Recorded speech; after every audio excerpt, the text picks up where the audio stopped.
C'est un plaisir de vous retrouver. Bienvenue à cette rétrospective de l'actualité ayant marqué la semaine écoulée. Au sommaire, hausse des prix du ciment, des produits Brahoudi et des échoppes du marché de Rouvoumeda et du ciment. Dans cette rétrospective, vous suivrez les réactions de la population. Et célébration de la journée de la solidarité locale ce vendredi. À cette occasion, Gabriel Rufyili, président de l'ELUCOM, plaide pour des activités de soutien qui répondent aux besoins de la population. Tout de suite, les détails.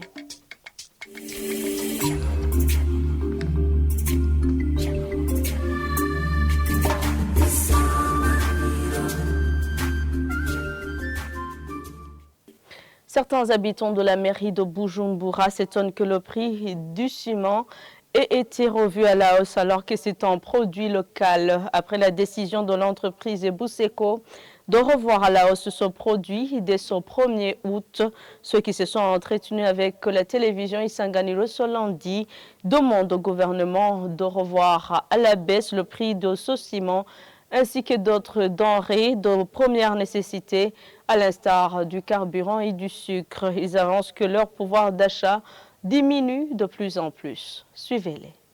Le coût du ciment devrait être revu à la baisse car il est produit localement. Les citoyens devraient être facilités en cette matière. Si les prix continuent à grimper, nous constatons qu'ils font de nouvelles industries pour que les prix cessent de grimper, au lieu de les revoir à la hausse de temps en temps.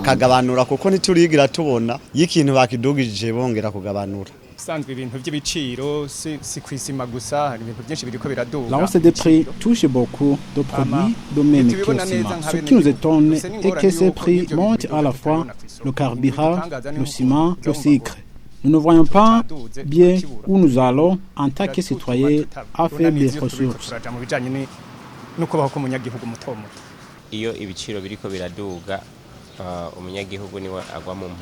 Les prix montent constamment. Le problème revient aux citoyens. Le produit coûte de ce fait beaucoup de moyens, mais le revenu reste insuffisant et il devient ainsi difficile de survivre. Nous demandons au gouvernement laborier de voir comment baisser les prix en général. Hausse des prix des produits de la Brahoudi ce mardi. Dans un communiqué de presse sorti, la brasserie et limonaderie du Burundi a fait savoir que cette hausse des prix est consécutive à l'augmentation des prix des matières premières. Les boissons gazeuses passent aujourd'hui de 1000 francs burundais à 1500 francs. La Primus 50 centilitres est achetée à 1700 alors qu'elle était à 1500 francs burundais. L'Amstel Blonde 65 centilitres et l'Amstel Royal passent respectivement plutôt à 3000 et à 3100 francs burundais. Et arrêt des activités ce lundi dans différents marchés de la capitale économique Bujumbura. La grève a eu lieu pour manifester leur tristesse face à la récente hausse des prix des échoppes. Egide Ndereimana, un de ces commerçants, appelle le gouvernement à surseoir à cette mesure pour le bien du contribuable et du pays. Les propriétaires des échoppes dans les marchés de l'État doivent les remettre pour qu'ils soient distribués aux commerçants. Le chef de l'État, Évariste Ndayishimiye, lors de son retour en provenance de la Russie et la Chine ce mercredi, donne un délai de 3 jours aux administratifs pour résoudre ce problème. Et le ministère de l'Intérieur recommande plutôt aux autorités administratives, les agents de l'OBR, les commissaires des marchés et les commerçants de dialoguer pour la vérification des frais de taxation imposés aux commerçants sur leur stand. Annonce de Martin Nitelete ce lundi après les grognes de certains commerçants du marché de Rouvoumeda sur la taxation des frais variant entre 450 000 et 650 000 francs burundais par mois. Cette autorité a bien précisé que personne n'a le droit d'avoir plus d'une place au sein du marché. Le gouvernement devrait limiter le niveau des prix et taxes parce que cela atteint beaucoup plus la classe moyenne et les populations démunies dans les pays en voie de développement. Explication d'un expert en gestion des politiques économiques qui considère que le Burundi devrait faire preuve de justice fiscale en atteignant notamment l'évasion fiscale vers des immeubles qui regorgent des fonds, mais qui, curieusement, ne développent pas le pays.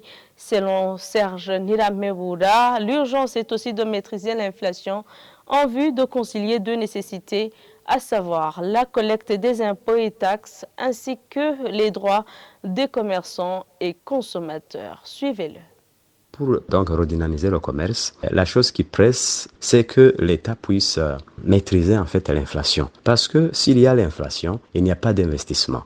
Il y a des gens qui, ayant peur de l'inflation, ils vont changer en fait l'argent. Donc si la monnaie burundaise perd continuellement la valeur par rapport à d'autres monnaies, les gens vont garder leur richesse dans une autre monnaie qui n'est pas la monnaie burundaise. Et c'est de là que les gens auront des comptes au Kenya, en Tanzanie, en Belgique, en France, aux États-Unis, parce qu'ils ne veulent pas payer l'impôt qui est lié à l'inflation, donc à l'instabilité croissante de la monnaie burundaise. Une autre catégorie de personnes vont investir dans l'immobilier. Pas parce qu'ils veulent avoir des profits, pas parce que ce secteur est rentable dans ce moment. C'est une façon de garder leur richesse en dehors de l'inflation pour qu'ils ne puissent pas perdre finalement du jour au lendemain toute leur richesse. Mais imaginez-vous un building qui a des centaines de millions, mais ça ne va pas aider à résoudre le chômage. Il n'y a même pas de système où l'OBR va leur exiger de tenir une comptabilité et de montrer qu'est-ce qu'ils ont gagné. Des fois, c'est juste un rapport verbal.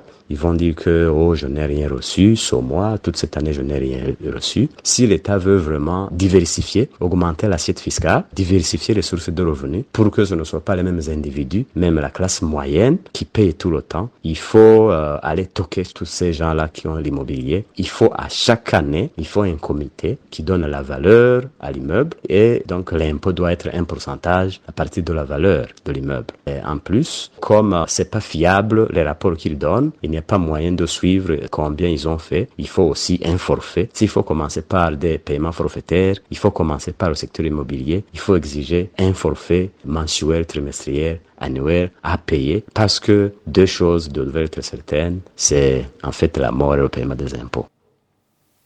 Le ministère en charge du budget se dit prêt pour des discussions relatives à la tarification liée à la location des échoppes dans des marchés municipaux.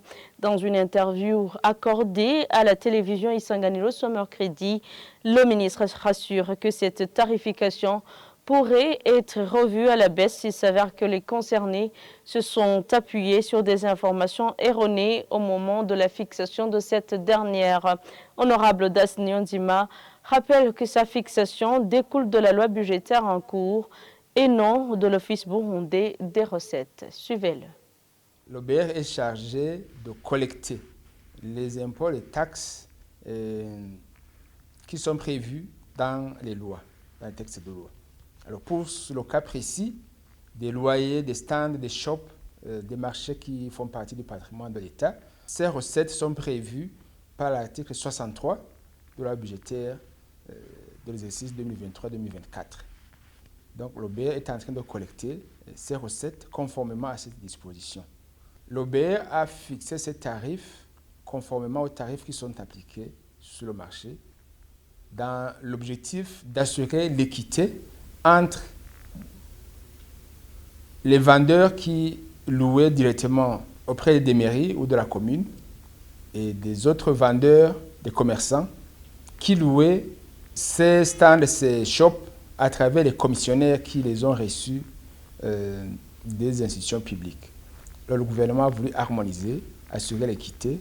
Le dialogue est toujours bon. Comme il s'agit des changements, comme il s'agit des réformes, c'est toujours important d'expliquer aux concernés en quoi consiste la mise en œuvre de cette réforme. Donc, le dialogue, les discussions, le dialogue entre les concernés, donc les commerçants qui vont occuper ces places publiques, qui vont payer ces loyers, le dialogue pour moi ne pose pas de problème. Donc, je pense qu'on ne peut pas dire la baisse. Si on trouve que le BR s'est trompé en fixant l'un ou l'autre tarif, là on pourra réviser.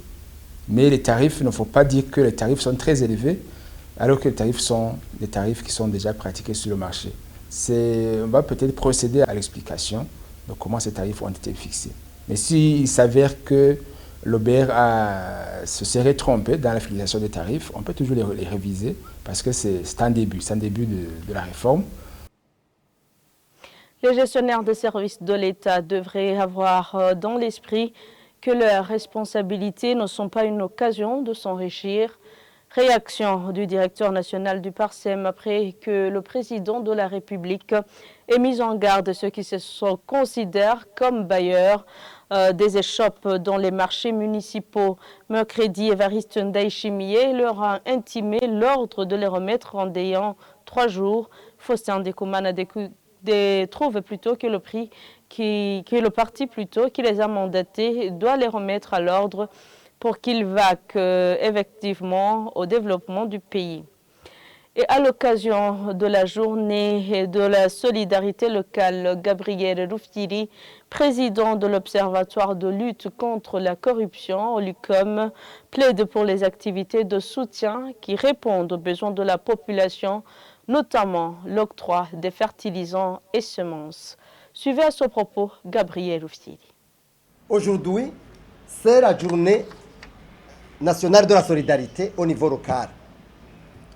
L'ORICOM n'est pas d'accord de voir les autorités à tous les niveaux demander des vivres et d'autres choses, d'autres objets, envie de donner aux pauvres. Nous pensons plutôt qu'il faut penser à l'avenir. Donner quelque chose à manger aujourd'hui, c'est bon, mais ça ne suffit pas. Pour l'ORICOM, il est important, par exemple, aujourd'hui, de viser des pauvres qui ont des enfants qui ne vont pas aller à l'école. Il faut acheter les cahiers ou en général des matériels scolaires, payer les frais de scolarité. Mais aussi pour ceux qui n'ont pas des semences, des fertilisants, de leur donner des fertilisants et des semences pour que demain ils puissent être autonomes.